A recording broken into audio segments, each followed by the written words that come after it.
here we are, streaming live with What's Real with Adrien. And this is a very specific topic. We're going to be talking about dealing with relationships in troubling times and challenging times. Now, I think we all know why I picked that, because we're all in a very unique place right now, and we're all experiencing stresses that we probably wouldn't normally experience. So these sorts of stresses can put strains on our relationships, and sometimes, oddly enough, in a weird way, the most important relationships to us. That's what I was afraid of. So, gosh, I'm sorry about that. I think we're going to have to struggle with that. Is it working, by the way, honey? Okay. So the camera just turned off. It's going to keep doing that, I think. So anyways, we're dealing with a very difficult and unique time, and it can really put a strain on our personal relationships. So I want to talk about that. I'm going to start by, I also want to say, because I think the audience is growing, which is very exciting, and some of you know me, some of you don't. So I want to share a little bit about what you can expect from this broadcast here, which is to say that I think of myself as like a fundamental teacher, if you will. Like what I'm trying to share is something that's at a very deep level. It's more like in the basement of the house, not in the bathroom doing the pretty tile. We're actually going to get into the nitty gritty, like what's really going on beneath the surface of things. So sometimes when I'm talking like that, it might be like, what is he talking about? I'm not quite following this, And I hope and I ask that you stick with me and that it'll make sense and resonate with you at a deeper level. And what I mean by this, I'm not going to talk about communication skills, and I'm not going to talk about stuff like that. It's, our personality types and things like that. They're all wonderful subjects and important subjects. There's plenty of people talking about that, and I encourage you to investigate that, but that's not really going to be my bend and my take. I'm going to take it hopefully a little bit deeper here for you. And we can hopefully, too, explore some newer territory so that it'll kind of stir up something unique within you and give you something different to work with instead of sort of the same old jargon you've heard over and over again. So I want to say that. I also want to introduce myself as, where am I in my personal relationships? Because I think it's important and good to consider the source, you might say, right? So my source is, I've been married for 22 years. We have 3 beautiful children together.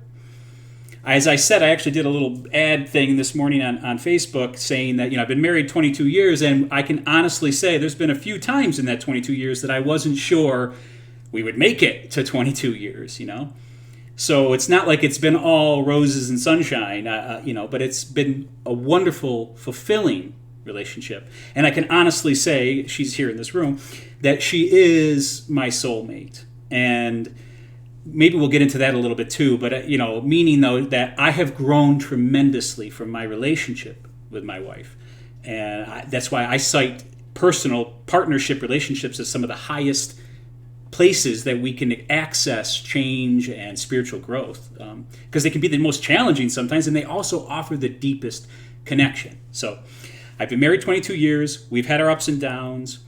Happy to say we're doing great, but I also want to say, anybody who knows me already knows this, or knows us already knows this, but it's not because we're so similar.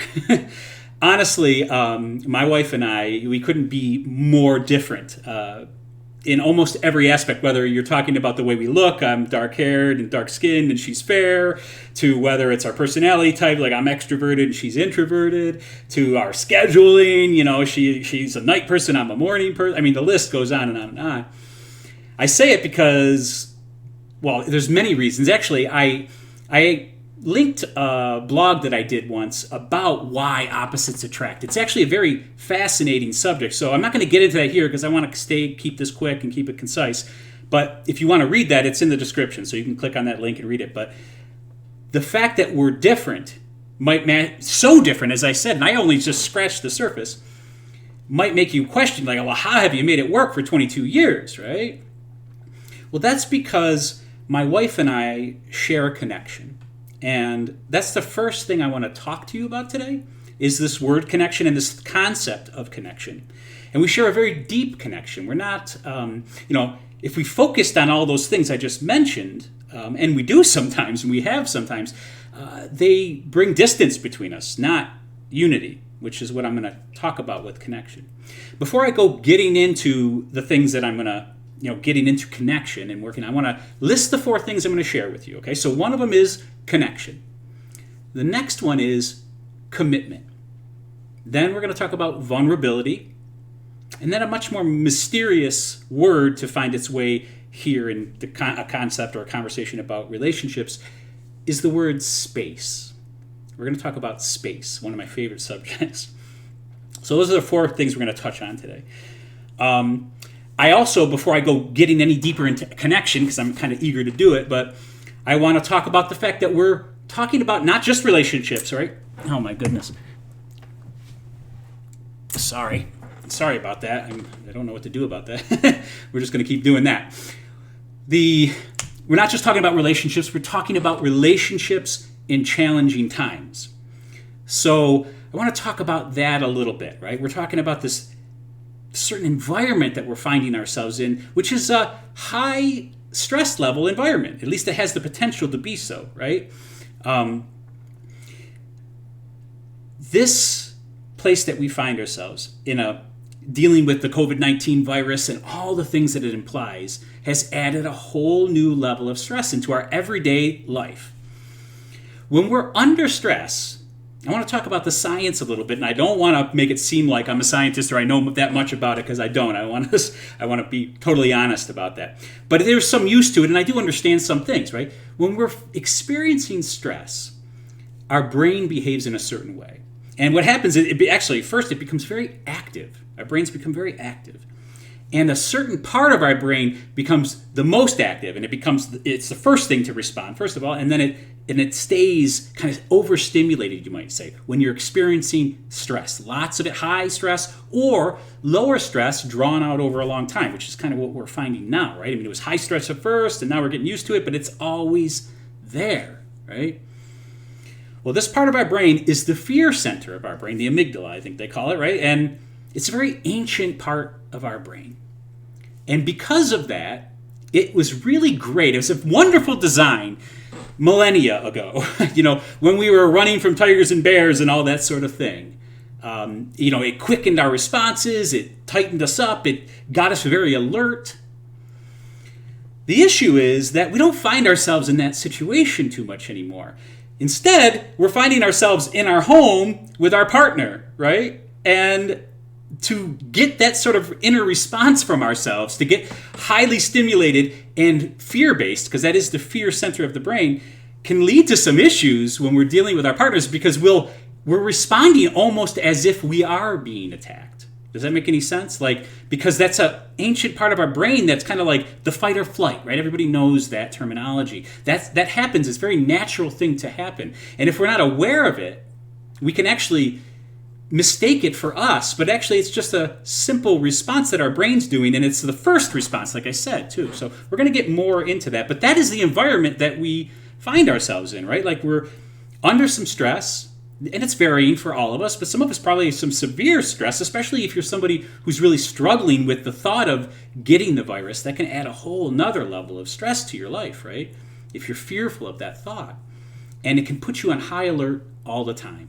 It's a very challenging thing to deal with, and it can seep its way into your relationships. So that's why this is the environment that we're talking about our relationships, right? We're not just talking about your ordinary everyday relationship. So now we'll go back to connection, our first point. Now, if you understand the root of the word connection, if you follow it back to connect, really, right? It means to combine or to unite. This is what I want to share with you. This should be our highest goal, or intention. I like the word intention much better. This should be our highest intention. To connect, to feel connection, is to feel united. Now, as if you remember, I started talking about my wife and I's relationships. We have this place where there's so much difference between us. Part of how we can work with that difference is we seek this place of unity. And it's actually pretty natural for us because the place that we found is, spiritual things, actually, like what I'm sharing with you. Like, this is our favorite subject matter. This is, my wife and I talk about this kind of stuff 70% of the time, and I don't think I'm exaggerating at all. It's been a very unifying thing. Now, I'm not trying to advise you to find this one unifying thing. I'm just sharing what it has been for my wife and I. And because it's such a fundamental, deep thing, it has helped us overcome many obstacles and our differences and our challenges that come with those differences. I want to revisit really quick, too. I said I'm a fundamental teacher, so I'm going to primarily focus on, when I'm going to be talking about partnerships probably the most. But anything I say is just as applicable to your children. That's what's beautiful about fundamental things, right? It's just as applicable to your children. It's just applicable to your coworker. I'm going to touch the screen really quick just to make sure it doesn't shut off. Hopefully that helps. Okay, sorry. Nope, there it does it again. Sorry about that. Okay, so, and it can even have to do with, one of my favorite ways of talking about it is the person that's checking you out at the store. It can even, all these things I'm going to talk about is applicable just as much, actually, there as it is in your partnership. So, connection is uniting. Now, what I'm going to do is I'm going to share a kind of a simple, silly example of a situation that you might find yourself in, and then by doing that, we're going to walk through these 4 things I want to share with you, because it happens quite naturally, I think, if you see it. So let's not forget the milieu that we find ourselves in, right? We're under some stress, life's a little challenging, and my wife's doing dishes at the kitchen sink, right? And I just kind of meander over there and I say, hey, what are you doing? Now, I don't want to make it sound like my wife is snippy, because she's not, by the way. But if she's under a lot of stress and this and that, she might say, well, what do you mean? I'm doing the dishes. I'm like, no, I know. I'm sorry. What are you doing? What's up? Why, am I not doing the dishes right? Is that what you're trying to tell me? No, I don't know. Does this sound familiar to you at all? Has anybody had this sort of circumstance where this is because the brain is defensive, right? It's in this place of stress. And its immediate reaction is sort of like, now, this might come from, by the way, there's probably a history here that why she would say something like that. And to be truthful, there is, right? Like in the past, I've been kind of a micromanager, you might say, right? I was a controlling person. So I might have been going over there to say, why are you doing the dishes now? Or why are you doing them that way? Or, some silly thing that my wife kind of has stored away somewhere and not being conscious of it, but reacts like that. Does it make any sense? So here's what happens, right? Or here's what can happen. Depending on my response to that, and what if I'm lost if I'm having a really bad day too, I might be like, well, gee, I didn't mean anything by it. Calm down. Right? And what's going to happen here? It's going to spiral out of control probably pretty quick.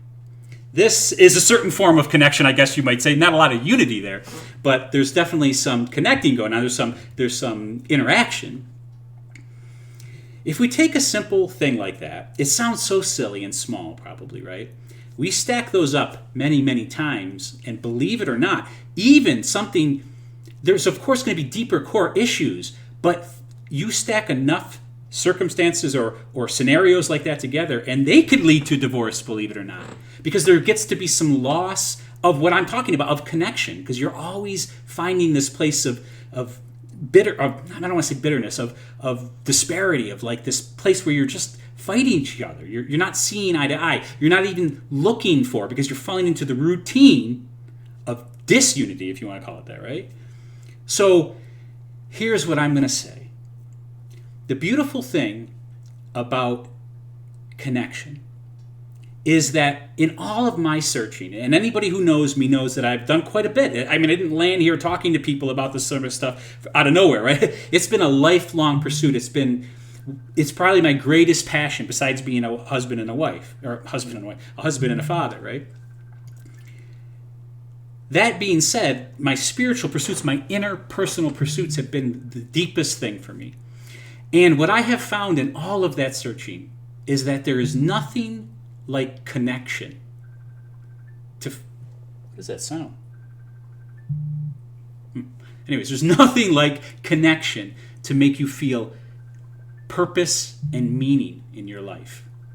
It's amazing that way. I mean, I have never experienced deeper senses of, like I said, purpose, like feeling totally at home, than when I felt deeply connected to another person. And that's happened quite a bit, probably most with my wife. So this is part of why we want to make it our greatest intention, because it offers the greatest possibilities. So as this being something that we're focusing deeply on, because we see how beautiful this connection can be, it kind of stimulates a commitment. It has in me. Now, my commitment to connection, which is what I'm trying to share with you, is not just to my wife. It's to the person who checks me out at the grocery store. It's to my animals that we have. It's to things in my life. I mean, even like my computer, as silly as that might sound, like I have a connection with it. I try to stay connected and united with it, realizing it has its own needs, right? Have I updated myself? I know it sounds silly, but this is we're having technical difficulties. Sorry about that. This is my deep connection, right? Or my deep commitment to connection, if that makes any sense. So, in order for me to deal with my commitment with connection, like in other words, if I'm going to actually, how am I going to prove this commitment? Well, let's go back to the scenario where I'm standing at the kitchen sink with my wife. If I'm going to show that I'm committed, well, first of all, I have to realize, oh my gosh, something's going on here, right? Something's going on, and it's not rational. Like, in other words, I just asked her how she's doing, right? I have to be willing to see that. I have to see it. I have to find my level of commitment to our connection, to feeling unity between the two of us. And in order to do that, I have to make myself vulnerable. Vulnerability is the portal to connection. You are never going to have a sense of deep connection with another human being or anything else, actually, at that point, or for that point, without making yourself vulnerable. Okay? Vulnerability it's a very hot topic now, and I'm so grateful that it is, because it's incredibly important. Vulnerability opens a whole new world. But the thing about vulnerability is that it's got a kind of a bad rap, right? It's not, nobody likes to think about being vulnerable, or not typically anyways. And that's because I want to point out something that we're going to get into some magical moments here. We're going to talk about the fact that vulnerability has two sides to it. Now, it actually has more than that, but we're going to keep the conversation simple, and we're just going to talk about the two sides to vulnerability. And the fun thing is, so does stress, by the way. Stress has two sides. It's not a one-sided thing. Stress isn't always negative and make you act fearful and defensive. And actually, there's such a thing as good stress.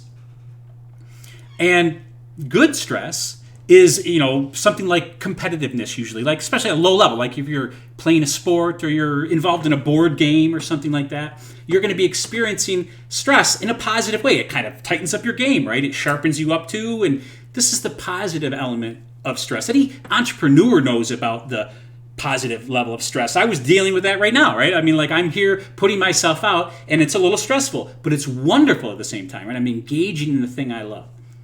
Vulnerability has two sides. Now, the first side is the one that we're all running from, right? It's that really uncomfortable feeling, that feeling of being exposed and as we would always say, vulnerable, open, weak, like anything could cave us in or kill us. This is the first side of vulnerability. It's the one that we're most familiar with, actually, and it's, again, like the one that we avoid, that we want to avoid. But there's another side to vulnerability. I call that side what I just said. It's like the outside of the package, and it's got a rough package. I'm not going to lie. It's not a pretty bow on top of what vulnerability is. It doesn't feel real good when you first experience it. But the inside of the package of vulnerability is that intimacy, is that deep connection. Have you ever been in an argument with someone, and you're bickering and you're going at it and you're having, and somehow it all of a sudden switches over? Like, it's probably because you actually felt like you were heard, or you actually listened to them. One of those two scenarios is probably going to happen. And all of a sudden you realize, oh, that's what you're trying to say? And the whole thing shifts, right? And you have this very intimate, deep moment, wonderful connection with another person. You actually are vulnerable at that moment. I'm sure you probably are aware of that. If you're not, pay attention the next time. That's what's actually happened. You've accessed vulnerability. You've put down your guard. You can't have that sense of intimacy without vulnerability. I love to talk about vulnerability like this, by the way. It's like coffee, if you will, or any bitter tasting drink or food or something, right? When we first have it, it's not a very pleasant taste. We don't like it very much. I love coffee at this point in my life, but I didn't like it the first bunch of times I drank it. It's an acquired taste, right? It has a bitter flavor to it. But I continued to expose myself to it, and eventually I came to love coffee. Am I saying that you can do that with vulnerability? Yes, I am. And I'm encouraging you to try. Now, it's important to realize this, though. Let's go back to coffee. When we had that experience, when we drank coffee and it went from not liking it and being bitter to liking it, the bitterness of coffee did not go away. This uncomfortable feeling of vulnerability actually doesn't go away. It's that you shift your relationship to it. I'm so sorry for that. It's not about, I'm over it, but I feel bad for you, so I'm sorry, but the camera keeps doing that. Okay, so shifting your relationship, and I'm about to lay down a little more magic, if you will. I'm about to sprinkle some more fairy dust, you might want to say. Because why or how does vulnerability go from bitter to sweet? And it doesn't go from bitter to sweet, but how does it go from bitter to enjoyment, to not liking it to liking it? How does stress go from good stress or positive, meaning like it helps you, it's enabling, to disempowering stress? What shifts there? Well, there is something. It's actually a very small thing, but it's such a powerful thing. And if you sprinkle this into your life, you're going to find massive results or shifts in your life from it. Because it is this one thing. It's your willingness to experience it. Your willingness to be vulnerable is what makes the difference. Your willingness to experience the stress. That's why when it's a game, you're all up for it, right? When it feels like it's your life and paying your bills, you're like, oh, I don't want to deal with this. Like, why does there have to be? You see it? In the blog, by the way, I released a blog this morning about this exact subject, and it's pretty much everything I'm sharing here. So I did put that link in there too. If you want to read that as a way of re-engaging what I'm talking about, you can do that. You can click on the link and read the blog. It'll be like watching this video sort of all over again. What I say there is, who wants to deal with the coronavirus right? Nobody, right? But you should. Now, that's a crazy statement. I know it probably hits you a little harsh, and I don't mean it to be harsh. I'm saying, though, that if you shift your position, if you become willing to deal with it, it completely changes your relationship to it. And it completely changes what you're going to get from it. So it's such a small thing. It's what I love about spirituality. Like I always say, it's always the nuance, the subtlety of things that makes massive changes. But you have to understand what that is, and then you have to actually start working with it, by the way. So let's go back to the sink. So I'm standing at the sink with my wife, and she's giving me that look of like, don't even go there, mister, and I'm like, headlights, doe in the headlights sort of thing, right? Because let's just assume I was innocently walking over there asking her how she's doing. I didn't have any, micromanaging hidden agenda. I was just really trying to find out what's going on. So she snaps. Now, let's just talk reality. I might not immediately say, oh, honey, I get it. You're fine. And I might go, well, honey, I was just, But at some moment, if I'm committed to the connection, if I'm committed to this concept of unity, I'm going to wake up, if you will. I'm going to remember, oh, I know what's going on. We're under stress, and she's stressed out. So I'm going to say something to the effect of, I'm sorry, honestly, seriously, I was just asking what you were doing. I don't mean, I know in the past I've probably, you might have thought I had some hidden, I don't, but I get it, and I'm sorry, I really didn't mean anything by it. So how's my wife? She's probably going to say, oh, that's fine, honey, and lights from heaven are going to shine down, and we're going to go upstairs and have a beautiful, intimate moment together. No, probably not. She's probably going to say, yeah, okay, that's fine. Can I just do the dishes? I just want to be left alone and do the dishes. I mean, that's probably going to be because she's still charged up, right? I mean, it's not like I can expect her to immediately access her commitment to unity and connection, right? So here's the next one. We're stumbled into the fourth thing I wanted to share, right? There's connection, commitment, vulnerability, and space. If I give my wife some space, if I accept what's going on, I see it, and I'm willing to experience that vulnerability, because by the way, vulnerability, giving something space is going to actually deepen my level of vulnerability, because if I have a hard time, like what I used to be like, what I would have done in the past is I would have said, well, no, I mean, what's going on, honey? I would have tried to be vulnerable. I would have said the first thing I said, like, I get it. No, it's okay. Are you okay? What's going on? And she would have said, just leave me alone. Let me do the dishes. And I would have said, no, okay, I will. Is it, you want to share something? I would have pushed it.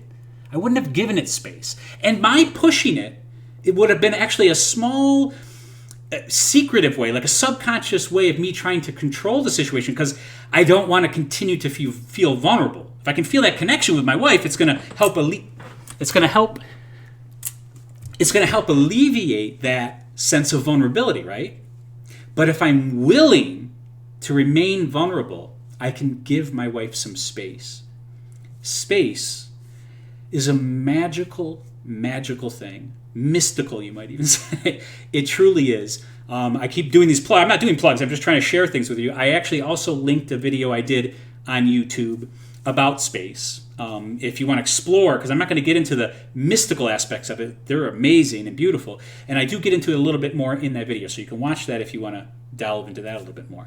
But space is an amazing thing. And it's something that, one of the reasons I love it so much is it's overlooked.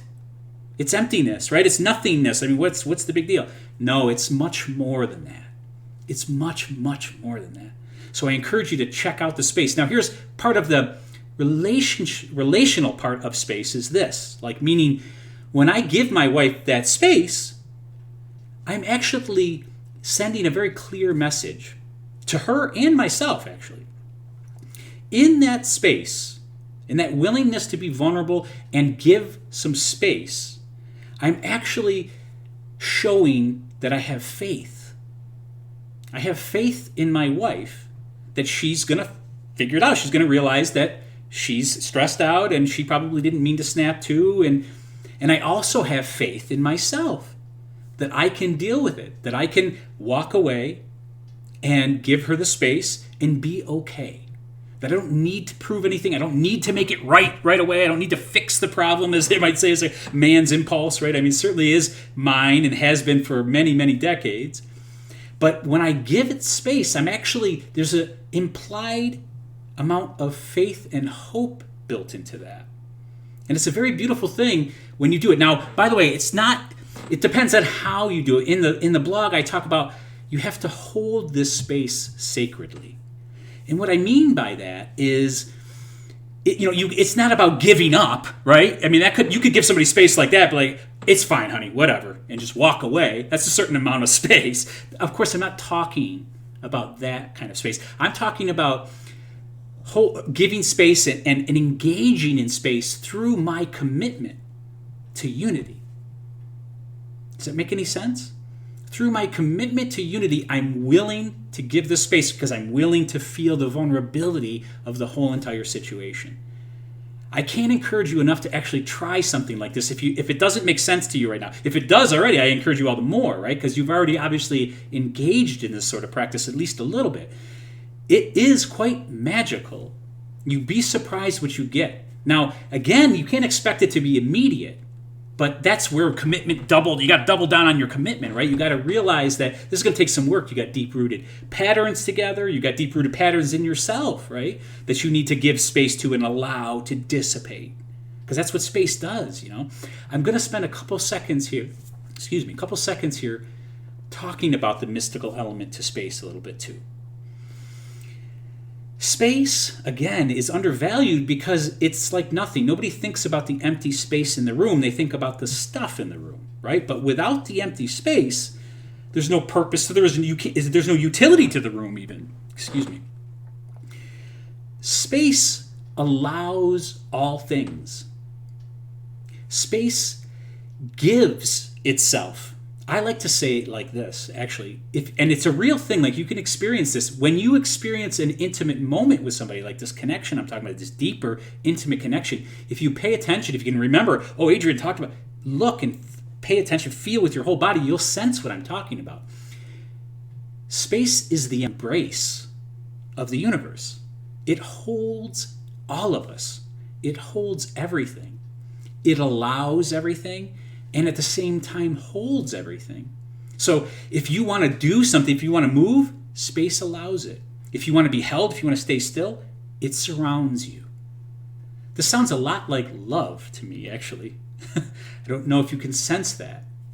The embrace of the universe is the space we find ourselves in. That's why, and this is a real thing. Again, don't believe me, and it doesn't matter. This isn't the most important part of the conversation, except it could be if you actually engage with this. Because this is where the power comes from, in the magic of giving someone space. You're actually engaging in this energy, this energetic quality that space has. It allows. It's open. You engage in that, and you're doing that for your partner. And you're doing that for yourself, by the way, if you can allow space. This is what part of the power of meditation is. You get in touch with space. You allow. You're not always engaging, not always identifying. You're giving something room to be. And in that room is freedom. It's such a wonderful thing.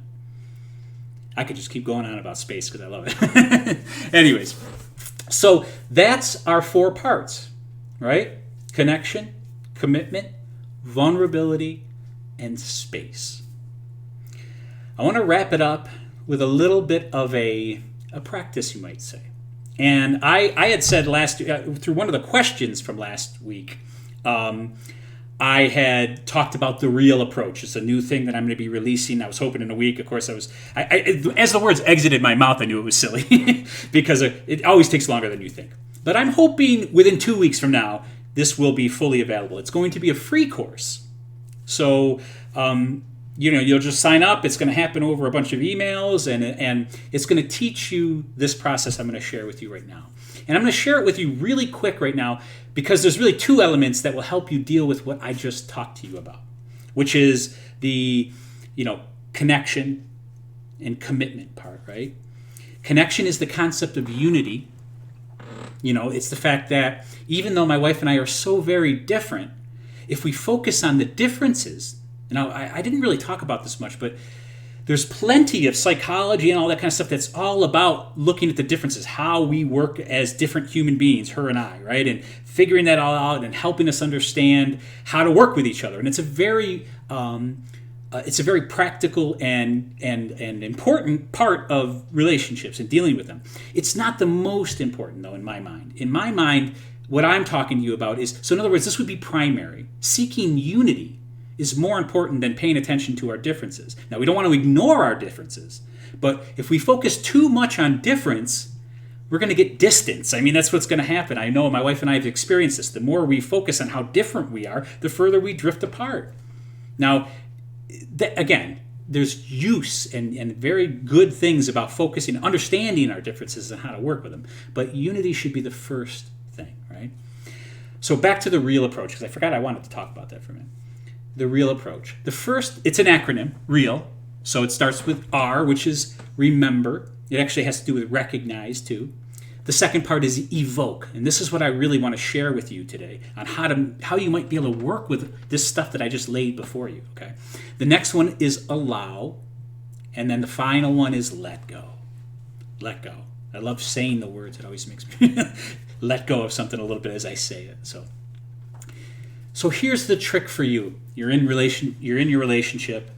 And again, this could have to do with, checking out at the cash register. Believe it or not, seriously, right? Have you never ran into the person who has a serious attitude that checks you out at the cash register, right? Well, if you're committed to the concept of connection, of unity, then you're going to be willing to be vulnerable with them. And then you're going to give some space to that. You're not going to expect them to immediately respond to you with once you become vulnerable and you say, "Hey, how are you doing?" And you're trying to be friendly and they're not responding. You give it some space in that instance. So I just ran through a whole other scenario, right? here's what I want to give you a little personal inner tip here. So the first part of the real approach is to remember. You have to actually remember that you have this commitment to unity, to connection, right?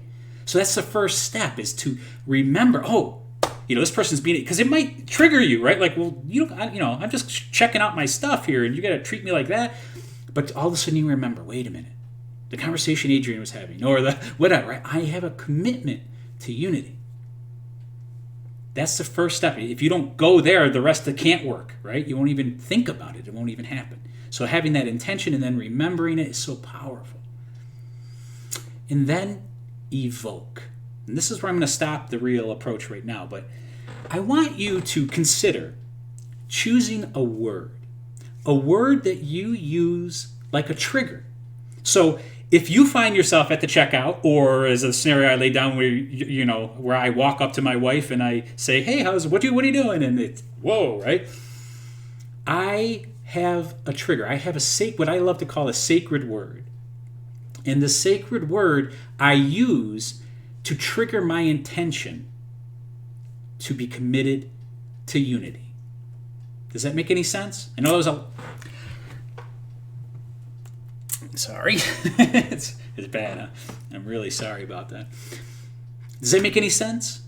I know I ran through these things kind of quick, but I think it should be. So a sacred word is this. It's a simple word that you choose. It could be love, right? Especially if you're trying to deal with your wife or your husband, or you could use that word. Now, I encourage you, by the way, you got to play around with the word a little bit, because some are going to feel, you're going to notice, actually, it's a very subtle art here that I'm trying to show you, and there's weird nuances to it. Certain things will work for you and certain things won't, So I just say love as an example, but you should experiment with some words that you're going to use as a trigger, because that's what evoke is all about in the real approach. So remembering, and then you're going to evoke, and what you're going to do is, if I'm in that circumstance and say my word was love, I'm going to repeat that word, to myself, probably in my head at that point, right?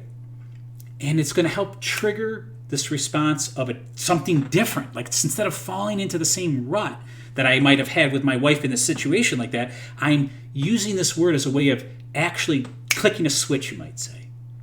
And it helps me activate a different side of myself, and it just doing that, believe it or not, triggers a different response, or a deeper commitment, because I've actually taken the time to repeat my word. In a scientific terms or psychological terms, that's like a Pavlov's dog, like a what do they call that? A conditioned response sort of thing. That's actually what you're going to do. You're going to use a word like that. So you're going to start using this word in your head, in your heart. I would say even more importantly than your head, right? Because this commitment has to happen in your heart, not your head. Okay, the unity happens in the heart, not the head. It can happen in all places. That's when it's really wonderful, right? But it's more important because we live in our heads too much. We got to activate our hearts a little more. You're gonna trigger that word by saying it in your heart, love, and then you're gonna say, "Hey, honey, it's okay. I'm sorry. I just was asking, but it seems like are you okay? And that gives her the opportunity. If she wants to talk about it, you can talk about it, right? Remember and evoke. I'm going to leave you with those two. Maybe next time we'll talk about allow and let go. But I encourage you to try it out. It's actually a very fascinating and simple thing. I don't know if you could see how simple that is. By choosing a word like that and then using it, you're even doing all of that, you're upping your level of commitment. Can you feel that? Because you're starting to take it more seriously. You're thinking, well, I don't know what he was saying, actually. It sounds a little crazy, but I'm going to give it a shot, right? You've all of a sudden upped your commitment to the whole thing. You're actually trying something new. Does that make sense? You're actually moving into some new place and activating different things within you. It's a wonderful practice. So I really want to encourage you to do that. Before I open it, are there questions or anything like that? No comments, no questions? Comments, but no questions. Yeah, like fix your camera, probably? Any comments? Well, we'll get to that in just a minute. I wanted to share that with you. Instead of doing a guided meditation this time, I thought I would offer that. Remember and evoke, okay? Believe it or not, I really encourage you to give it a try. Experiment with it. You might find some really wonderful results from it. I also do want to spend a little time here just for a couple seconds doing some plugs, which is to say, I wanted to do this in the beginning. We have some new members to the What's Real website, and that's very exciting, and I wanted to welcome them in case they're watching. And I also wanted to encourage and to thank them for becoming a member, and I'm very excited to start this relationship together. And I also wanted to encourage you, if you haven't become a member, to consider it, because becoming a member of the What's Real website is a really great way of engaging in a new way of taking on a practice, you might say. Like, I'm not going to get into the details of what it is. You can visit the site to do that. I believe I left a link there in the description too. But it's a wonderful way to start actually working with, because it's hard sometimes to know what to do, right? I mean, I want to change things. I want to try different things, but what, right? How? Well, becoming a member certainly helps you with that. There's lessons that'll come out every 2 weeks, and you can start working with them. There's stuff in the whole membership program that you can start utilizing depending on the level you pick and all that kind of stuff. So anyways, I wanted to do that. I also really wanted to encourage you to check out Activating Wisdom online course.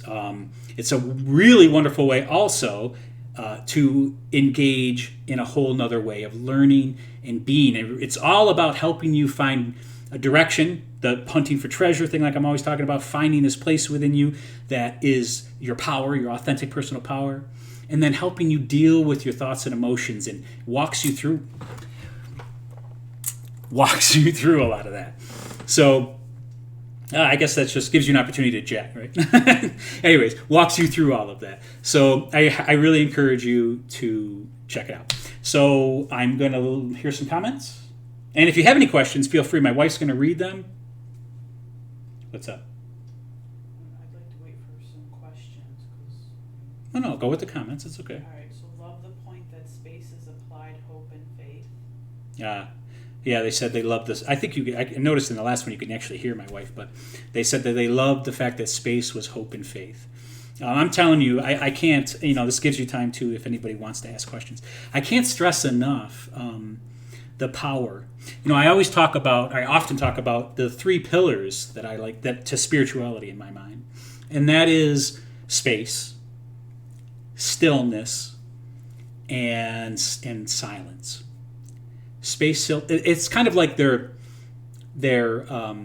different dimensions of the same thing, but they all have different nuances to it. And this dimension to life is very powerful. And if you think about each one of those things, it seems like the absence of anything, right? Absence of sound, absence of movement, absence of objects. It's much more than that, which is really remarkable when you start to experience that and understand it. Space is a powerful thing, and it just I think and I hope it made sense in a practical way too when it came to relationships. Giving your partner some space is powerful. I don't think I gave the shout out to my wife about that. If it wasn't for my wife, this is a perfect example, I would have never learned the power of those 3 things I just shared with you. My wife is who helped me learn the reality of those things because they come much more natural to her. But anyways, is there anything else? I don't want to ramble on. Yeah, here's a question. Okay, got a question. How do we manage our emotions/thoughts when they seem to be the best solution? Ooh, wow, that's a good one. I love these questions. This is my favorite part of it. I have to have a drink of water. She said, or he said, I'm not sure who it was. How do we manage our emotions/thoughts when they seem to be the best solution? Yeah. I don't want to get repetitive. Space. You have to give it some space. What that means is, and it doesn't, when you do that, it doesn't mean you're wrong, actually. In the blog, I talk about this a little bit more. I didn't talk about this at all. Your commitment also involves, it also involves priorities. Like, what are your priorities? Is being right really important to you more than the unity? I don't know if that makes any sense, and I know that might sound a little harsh. I'm certainly not trying to, but we have to face these things. And just because we might actually be right doesn't mean that we shouldn't give it some space and let it be. Because a lot of times, if we open ourselves and we become vulnerable to that space and giving that person the opportunity to share what they're trying to share, or maybe not share anything, be silent, our urge to share this emotion or thought that seems so correct and that you need to express will diminish a little bit too. And then Because what happens is there's no space in that, right? So there's no place for your partner or the person you're dealing with in that, because you're pushing this thing that you know is right. By the way, I don't know who asked this question, but I understand. I relate. It's definitely something I've struggled with plenty in my life, but I'm sharing with you the things that I've learned from it. It's not always easy, but it always has led me to deeper spiritual growth, right? It's always led me to better places in my relationships, because it doesn't matter if I'm right. It matters if I can seek this, if I can find this place of unity, of connection. And if I can find this place of connection, then I might be able to come back around and make my point. But it'll almost always be better made when I've given it some space, when I've let my high energy and my knowing I'm right and wanting to share it dissipate a bit, and allow the other person some time and some space to actually come up and have their place, right? And their, not even their say, of course, but I mean, it's more than that. It's deeper than that. Like you're honoring their sovereignty, their sacred right to be and not be bulldozed over by me, or, as an example in my past. Anything else? Oh, my wife is smiling big because she says, "Yeah, that's true." Not another question. Okay. No questions, but I could just say this one comment that someone loves: space, trusting her and trusting myself. So helpful. Good, wonderful. The space resonated. It's funny. I'm always like a little bit nervous to share space because it seems so kind of out there. But then I usually find that it's the thing that resonates the most with people. Funny enough, it's one of those implicit things. Like, what do I mean by? I love to say, like, there's nothing that I'm going to share with you in anything I ever share that you actually don't already know. This is the part about what I named the course Activating Wisdom. And it's all about, like, I'm not teaching you anything you don't know. I'm just trying to help you access your own inner wisdom. You already know. I say that in the blog, too. Like, you already know that connection, commitment, vulnerability, and space are important and necessary. You just might not be thinking about it, right? Especially if your amygdala is going crazy and you're all caught up in your stress. You're going to be in that defensive or potentially offensive mode, right? And so, again, I'm just going to say it because I can just feel it. I want to try to get this ingrained in your heart and in your head. If that's what's going on, right? Remember and then evoke. You can have a different experience. You can turn that bitter coffee into a wonderful experience, into something you just love sipping on. I can say this is true for me with vulnerability. I experience vulnerability every time I do this stuff. And I've gotten so accustomed to it that I actually really do enjoy it. And it doesn't feel any different to me than when I didn't enjoy it, actually. There's still a feeling of, it's a very vulnerable, it's very raw feeling, right? It's a very naked, you might say, too, right? It's like that. But this is what I talk about, too, in the book, I talk about it a lot. This gets you in touch with your power, because you're not going to be willing to feel that unless you have a sense of your power, which is why most of us, we don't have a sense of our authentic personal power, so we run from this sense of vulnerability because we don't feel up to it. We feel like it's going to crush us or kill us. It won't. And if you get through that rough packaging, you'll find that beautiful gift inside, of intimate connection, of that sense of unity. So I'm rambling. Okay, wonderful. Another question. How do you know how long to give space for? Ooh, that's a great question. And I don't have an answer for that. So I think you could hear it, but I'll just repeat it just in case. How do you know how long to give space? Now, first thing I would really, as we get into the nuance of that, I would say you have to really make sure that you are holding it sacredly, okay? That you're not giving space in the way that you're really just giving up. You're really just throwing in the towel, or, maybe doing worse than that, right? Flipping at the bird or something. You want to make sure, you got to check. This is part of self-awareness, which is the next course I'll be releasing, which I'm excited about too, right? To be aware of what you really are doing. And this takes time and takes practice, by the way. This is the sipping on the coffee. It tastes bitter. The more you understand these things, the more it'll taste better too. So you got to be sure of that. You got to be sure that you're actually holding it sacredly. After that, I would honestly, the only thing I could really say, I think, is you'll feel it. And one of the ways you might know, too, is you'll test. So let's say in that example of me talking to my wife at the sink, now we are at the table having dinner or something or whatever. We're sitting on the chairs there, and I might just say, it seemed, are you okay, honey? In the most vulnerable way, not sappy. People know when we're being genuine or not. If you're not feeling it, don't do it. But if you can feel like you really care and you love and you want to find this unity and all that kind of thing, you could just put that out there, right? It's like dipping your toes in, seeing how's the water, right? Are you okay? Is there anything you want to talk about, right? And I think it'd be probably pretty evident if she's, in this scenario, if she's, no, I'm fine. I just really don't. There's just nothing I want to talk about. I have to respect that. I have to give it some more space. Now it's a very trivial situation, right? So it's not like we were fighting over the kids or our money or her seeing me look at another woman or I don't know, something that could be really difficult and challenging. It's a pretty simple scenario, right? If it's something that really needs to be dealt with, then of course you need to revisit it again, and you do. I mean, space isn't about permissiveness or complete negligence of your relationship. Of course, if there's an issue that needs to be dealt with, then you're going to need to dip your toes again. If you continuously get resistance, and I think I might probably approaching what you might have been asking too. If you're continually getting resistance from the person, then you need to. You need to push through with as much commitment to vulnerability and connection and union as you can, as unity as you can. Which is to say that you probably do need to push the subject a little bit then. And it might get heated. I've done, out of all the counseling I've probably done more marital counseling than anything, And I always try to express this to people because, I wouldn't be helping somebody with their marriage if it wasn't in a challenging time, right? So when you're already there's a certain rhythm to these sorts of situations, right? So if you have a confrontation, and let's say like you've given this some space now, and now it's time to give it some, or it's time to try seeing if you can deal and tackle with the situation. You can expect a certain rhythm to it. This is what I'm trying to share.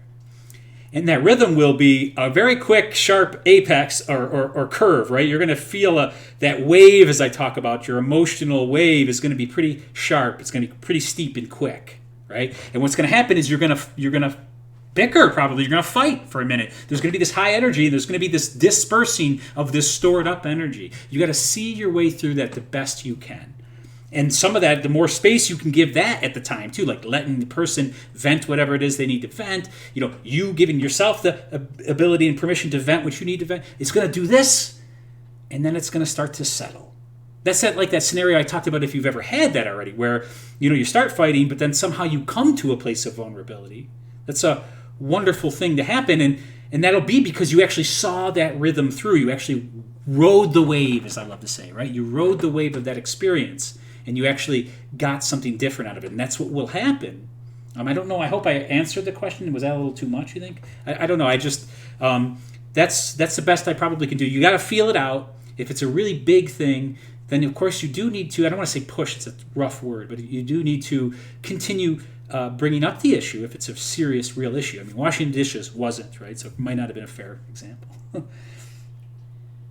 Right now we are dealing with relationships being online and not in person. How do we keep the connection and intimacy when that environment makes it so easy to argue and to feel separate? Wow. That's a great one. That's a good one. I'm assuming my wife said it pretty loud, so I'm assuming you heard it. You're dealing with a whole different environment, like I said, our environment was a stressful one, and now you're adding a whole different element to this exchange, right? Like, in other words, there's already distance, and you're trying to reach out through this distance, right? Through this screen, if you will, of this thing that feels like it separates you. I don't want to be dismissive by what I'm about to say, because I'm not. I'm going to try to do my best here, but a lot of that sense now is probably in your mind more than it is in reality. We can be intimate right here, right now, together. just as much as we could here, actually, believe it or not. This is something that I've been realizing as I've done this more, because I wasn't sure how I felt about doing this. And meaning, like, could I have the same sort of experience and portray or give off the same vibe? Could I make it as clear now that I'm doing it? I'm not there. People aren't in the room. And it is possible. It absolutely is. Think about any time that you've ever watched something that moved you. Whether it's a YouTube video that just got you weeping or got you inspired, or the movie you really love, or that's a connection. And it reached across this divide, you might say. And the reason it can do that is because there really isn't one. There really isn't the separation that there feels.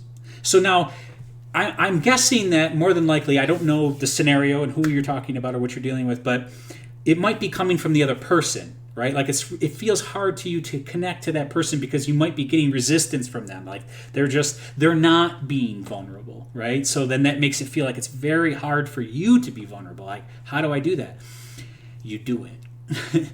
You do your best to be vulnerable, to open to that in that way. First, make sure you're doing it with yourself and to yourself, and you're feeling your own feelings, and you're being there for yourself, right? And then see if you can't actually open that with, show a little bit of that, okay? Now, we got to do this all, we haven't talked about this at all. Everything is relative, right? So, I'm so sorry. I'm so sorry about that. Everything is relative. So I don't know your circumstance. I mean, by the way, these things work in all circumstances.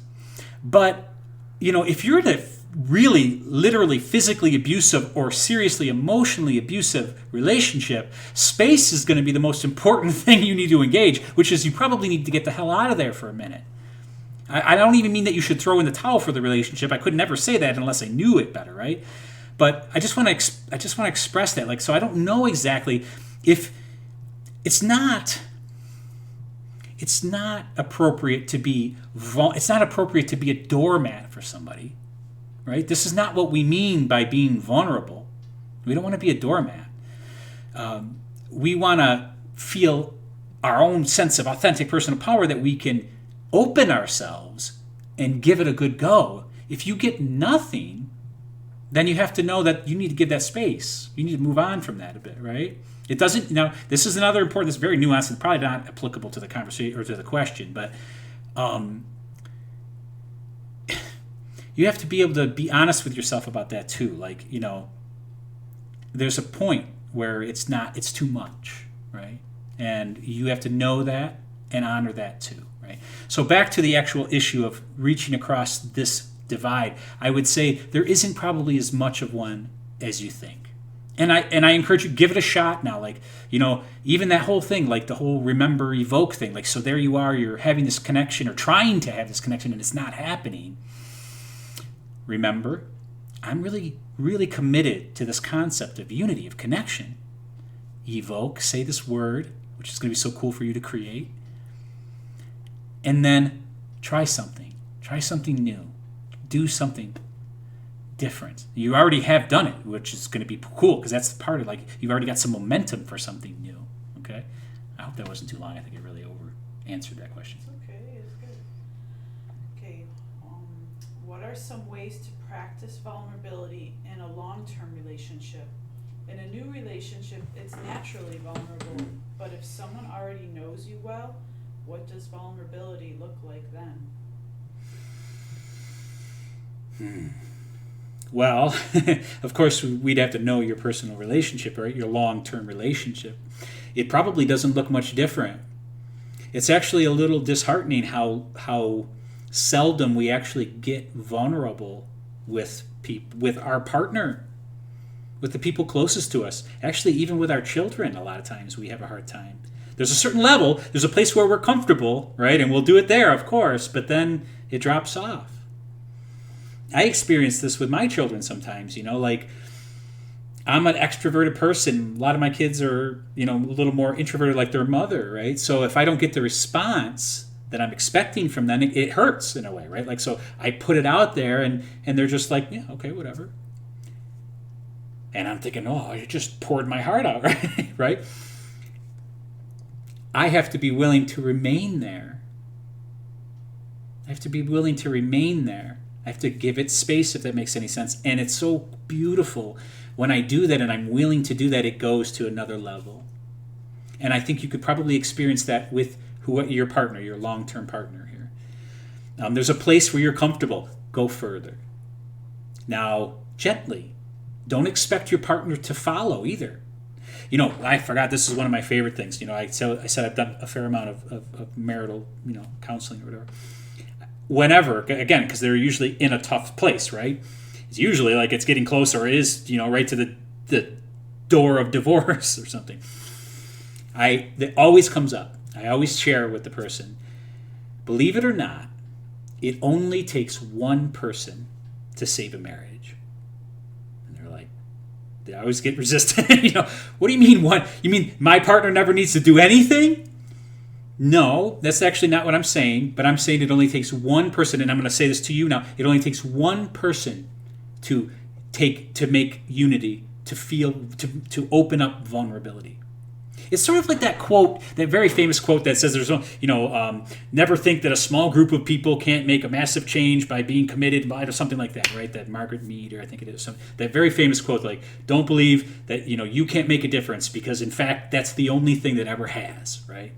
Don't believe for 1 second that you being vulnerable can't change your whole entire relationship, because it can. And not only that, it's the only way it... You're also patient for staying here during that. I'm really grateful to you. And not only that, it's the only way it ever will. So back to, it only takes one person to save a marriage. It takes one person to get serious about saving the marriage. If you do that enough, and you're committed, and I want to answer your question, you're committed to this vulnerability and to this. Don't forget now, it's not just about being vulnerable for no reason. It's about being vulnerable for the gift that it gives you, which is deep, intimate connection. This intimacy that's hard to explain, it's just, again, it comes with a sense of purpose and at homeness. And anyways, this is the reason that vulnerability is great, right? And it also gets you in touch with your power. Like, to be able to be willing to be vulnerable makes you realize that you can do it, that you can do anything. Like, you can endure, if you will, right? So don't think for a second that you can't. You just have to be willing to go there and to go that one step further. Again, remember and evoke. Pick a sacred word. Give it a shot. It's such a cool thing to experiment with. You're feeling like that. You're laying in bed and you're thinking, I wish we could have a nice intimate conversation. Oh, I remember. I'm going to evoke. I'm going to say love, whatever your word is. And I'm going to go for it. I'm going to bring up something. I don't know. Try not to bring up something too painful, right? Ease your way in. Have fun with it at first, right? Anyways, anybody else? Anything else? Okay, we addressed all the questions. It's probably running really late. I have no idea.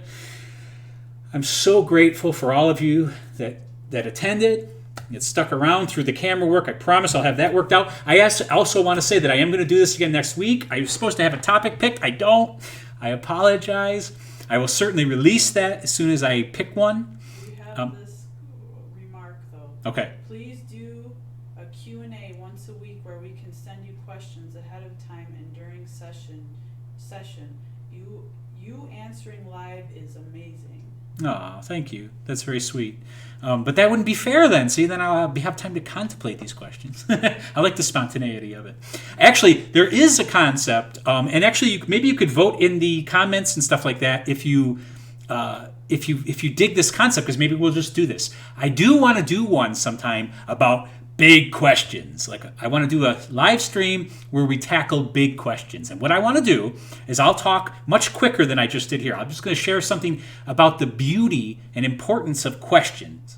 The fact that we always think that the important part of questions is the answers. And I want to show you that that's not so much true, that there's actually so much power and importance to asking questions. Anyway, so I would talk about that for just 10 minutes or something. And then I would open the floor for people to ask me questions, to ponder their own questions, and we would have a live discussion like that where you could ask the big question and I would give you my 2 cents on it. You can throw in your comments. So if that sounds like an interesting idea to you for next week, leave a comment. Say, hey, I love that idea.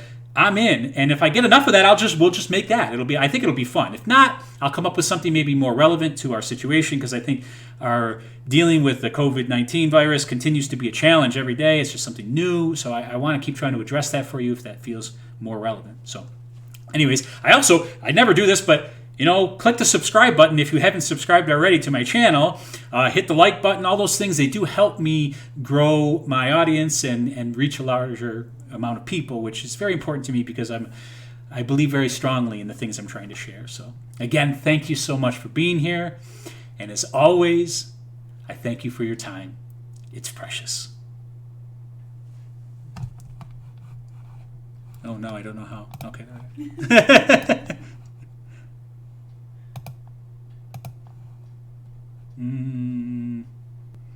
Did it end? I don't know if that ended. We'll try this. Off. There.